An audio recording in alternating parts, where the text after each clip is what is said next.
Ready 1 2 3 వచ్చినా వెడ్డి lines ఆಯ್ತಾರ మీకేంది ఆడతలల్లా ఇల్విస్తలేరంట ఆడోళ్లకు అంతేరా మీ మొగళ్ళంతా అంతే మీ మాటనే సాగాలి మీ పెత్తనమే ఉండాలి కదా సోమవారం ఎడ్లకు సెలవు 6 రోజులే వీటి కొలువు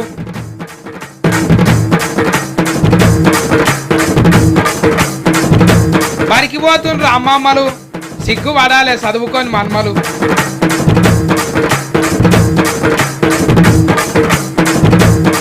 కమ్మగున్నది బొంగుల చికెన్ దీని మీదకి వారది ఏ మసాలా మటన్ మీ ఊర్లో మీ మామిడి చెట్లకు పిందెలు అవుతున్నాయా మిరపపొడి ఉప్పు తీసుకుపోయి అందులో పెట్టుకొని తింటే అబ్బా ఇంత కమ్మగుంటాయి మామిడికాయలు లేనప్పుడు సీమ చింతకాయ ఉంటుండే నాకేమో చెట్టు ఎక్కనికే ముళ్ళు గుచ్చుకపోతాయి అంటాను మస్తు బుగులైతుండే మా దోస్తు గారిని చెట్టు ఎక్కిపించి తెప్పిస్తుంటే కింద ఉండి ఎర్రెర్ర గుడ్లన్నీ మంచిగా ఆడొచ్చటకలా గుట్టుకుని మింగుతుంటే అందులో నూనె ఉండరి మసాలా ఉండరి కానీ కమ్మ ఉంటుండే మళ్ళీ ఫెయికి మంచిది ఆరోగ్యానికి కూడా మంచిది గీయాన కూడా ఆరోగ్యానికి మంచిదంట అని ఒక కూర వండిండు చూడుండ్రి అబ్బా కోడి చికెన్ తునకలు అల్లము ఎచ్చము కారం ఉప్పు అంత పట్టిస్తున్నాడు తునకలకు తాల్పు పెట్టవా అట్లనే వేస్తున్నాడు కొత్తిమీర కలియామాకు అందులోనే కలిపిండు తీసుకపోయి గిన్నెలేసి పొయ్యి మీద పెట్టి పొయ్యిగా ఆగో కట్టె బుర్రలో పెడుతున్నాడు బారామాకులతో మూత పెట్టిండు పొయ్యి మీద పెట్టిండు మంచిగా కాలుతున్నారు కదా అరే ఈ బొంగు బుర్రకు కళ్ళు కూడా కారుతుందా ఏంది బురుగులు వస్తున్నది బొంగు మొత్తం బొగ్గు అయ్యింది లోపల కోడి చికెన్ తునకలు ఉన్నాయో అవి కూడా బొగ్గు అయిపోయినాయో చూతాము ఏం కాలే మంచిగా అటికెలొండినట్టే ఉన్నది అబ్బా చూస్తుంటేనే నాలుక గుంజుతున్నారు నాయన కానీ బొగాన్ లేకుండా మంచిగా వండిరు కదా బొంగుల చికెన్ అంటే విన్నారు కదా మీరు అన్న చేసింది కదే బొంగుల వండింది కాబట్టి బొంగుల చికెన్ అయింది గిట్ల వండితే రుచి మంచిగా ఉంటదంట నూనె వేయకుండానే వండింది కాబట్టి ఫెయ్యిల కొవ్వు కూడా రారు గీ చికెన్ తింటే మళ్ళా గిరి ఏదో దేశం అనుకునేరు మన కరీంనగర్ జిల్లాలోనే చేస్తున్నారు గిట్లా నాలుకే సఫవాడోళ్ళు అంతా అన్నకార బొంగు చికెన్ తినిపోతున్నారంట అన్న చేతిలో 2 వందలు పెడితే కిలో కోడి చికెన్ బొంగు చేతిలో పెడతాడు మీరు కూడా చేసుకొని తినుండ్రి మంచిగా ఉంటది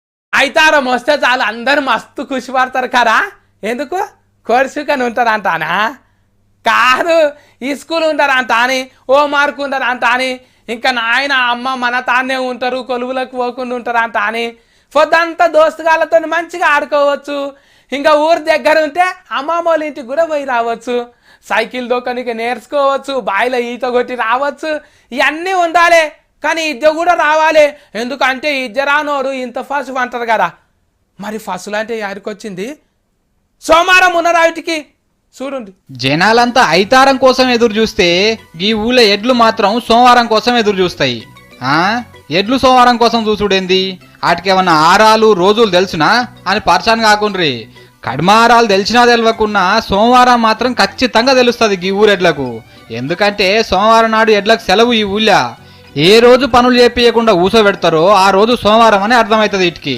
చిత్రంగా ఉన్నది కదా గీ అన్నని అడుగుదాం ఎందుకు ఇట్లా చేస్తున్నారో సోమవారం రోజు ఎద్దులకు మాత్రం పని లేదు మనం ఇంట్లోనే కట్టేసుకోవాలి మనం ఏమైనా కావాలనుకుంటే మనుషులు మాత్రమే వెళ్ళి పని చూసుకుని రావాల్సింది సోమవారం వచ్చిందంటే అరకగట్టు దున్నుడు బండి కట్టుడు వ్యవసాయం పనులు ఏం ఉండయి ఎడ్లకి ఫుల్ రెస్ట్ అన్నట్టు పక్క రాష్ట్రం కర్నూలు జిల్లాల విరుపాపురం అట ఈ ఊరి పేరు కర్నూలుకు కర్ణాటకకు నడమలు ఉంటది అందరూ తెలుగోళ్ళే ఉంటారు గాని ఊరి పేరు మాత్రం కర్ణాటకలో ఉంటది ఈ ఊర్లో బసవేశ్వర స్వామి గుడి ఉన్నదట ఎద్దుని కూడా శివుని అంశ లెక్కనే అంటారు కదా గందుకే దేవునికి ఇష్టమైన సోమవారం రోజు పొద్దున్నే ఎడ్లకు తానం చేపించి కుంకుమబొట్టు పెట్టి మంచిగా ముస్తాబు చేసి పూజిస్తారు రోజంతా ఎడ్లతోని ఏం పని చేపారు అన్నట్టు ఇప్పటిది కాదు ఏండ్ల సంది ఇట్లనే చేస్తున్నారు ఇక ఉత్తా కూర్చుంటే మరి బోర్ కొడుతుందని టైం పాస్ కోసం ఇట్లా ఎడ్లకు ఆటల పోటీలు కూడా పెడతారట దినామంతా మంచిగా దోసుగాలతోనే ఆడుకొని మస్తు ఖుషి అవుతున్నాయి ఎడ్లు ఊకోండ్రి రేపే సోమవారం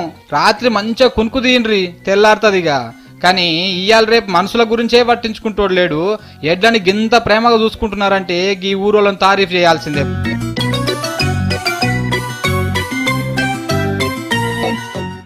దొరసాని ఆయితారం వచ్చింది అంటే పండుగనే పండుగ.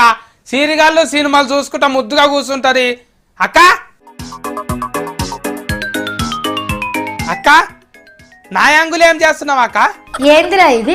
చిన్న పొరాల లెక్క గుండె లూస కొట్టుకుంటావు, అంగి జేబులు చింపేసుకుంటావు, ఏంది ఇదంతా?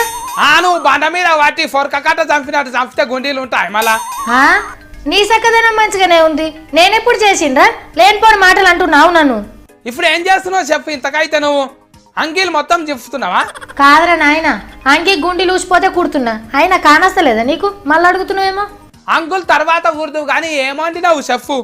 ఏడరా సత్తి, ఇంకా పోయే ముట్టియలేదు, ఏం ఉండలేదు ఇంకా. ఇప్పుడు ఇంటికాడికి వచ్చి ఏం తినాలా మరి? ఏమన్నా దావతున్నదా ఇంటి పక్కల తానా? మరి ఇంకేం ఆర్డర్ ఇవ్వలేదని పోయి ముట్టియలేదు సార్. ఇప్పుడు ఆర్డర్ ఇవ్వండి, పోయి వంట చేస్తా. మదీనా కాడికి పోయి ఓతాలో బిర్యానీ తెమ్మంటే తెస్తావా? ఆర్డర్ ఇవ్వాలట. అదొకటే తక్కువ ఇప్పుడు. లేకుంటే దినాము ఎల్లిపాయ కారం మామిడికాయ తొక్కు చింతకాయ తొక్కు వేసి పెడతావు నువ్వు. నీ మాట వింటే ఏమోరా నాయన, నువ్వైతే ఇంట్లో ఏమున్నది ఏం లేదని చూడనే చూడవు, నీకు కావాల్సింది వండి పెట్టాలి అంతే. అవ్వు బాగా చాపితే నాకు నచ్చినే ఉండాలి, నాకు నచ్చిందే తింటా. అంతేరా, మీ మొగళ్ళంతా అంతే, మీ మాటనే సాగాలి, మీ పెత్తనమే ఉండాలి కదా. ఏంటిదాకా ఎవరి మీద కోపమో నా మీద తీస్తున్నావు? అందరిని కలిపి అంటున్నావు ఏంటిదాకా? ఏదో పాపం తమ్ముడే కదా అని అన్ని చేస్తాన్నా, ఇంకా నువ్వు గాయగాయ చేస్తావేంద్రా? ఆయన నీయాసుంటోళ్ళ గురించి ఒక సర్వే చేసిండ్రు. సర్ఫే చేసిన వాళ్ళు ఆడవాళ్ళు కావచ్చు అక్క, మొగోళ్ళ మీద పగబట్టి కావాలంటానే చేస్తున్నారు. ఇది కుట్రనే. అబ్బో కుట్రలారా, కుట్ర లేదు పాడలేదు. ఇంట్లోకి ఏం కూరగాయలు తేవాలన్నా తెచ్చిన దాంట్లో ఏది వండాలన్నా మీ పర్మిషన్ కావాలి కదా మాకు. రేపు నా ఫ్రెండ్లకు కూడా ఏది దమ్మంటే అదే తేవాలి, వండి పెట్టాలి. ఓ బాబు, వెనకటి తినాలి కావునాయినా ఇవి, నీ ఇష్టం వచ్చినట్టు చేయనీకి. నువ్వు తినాం చికెన్ అంటే నీ పెళ్ళ మొక్క తినం కూడా ఉండదు ఇంట్లో. దినం అదే వండుమాట నీసు కూరలు ఫిస్సులు కోరగుడ్లు అంట అని ఏది నోటికి చూసి తలిగితే అదే తినాలి. కాదు సత్తి, మీకు ఇష్టం వచ్చిన కూర వండాలి, అందులో ఏదో గింత కారం తక్కువైనా ఉప్పు తక్కువైనా అసలుకే ఊకోరు, తీసి గిన్నెను ముఖం మీదే కొడతారు. దేని కోరుసుకోకపోతే ఎట్లా?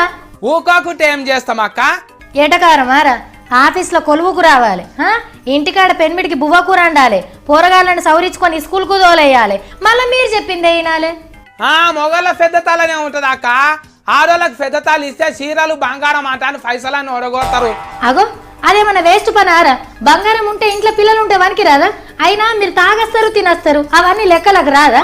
ఇంట్లో ఏమున్నదని మీరు పట్టించుకుంటారా? రేపు ఎట్లా అని మీరేమన్నా ఆలోచిస్తారా? అందరు అట్లనే ఉంటారా?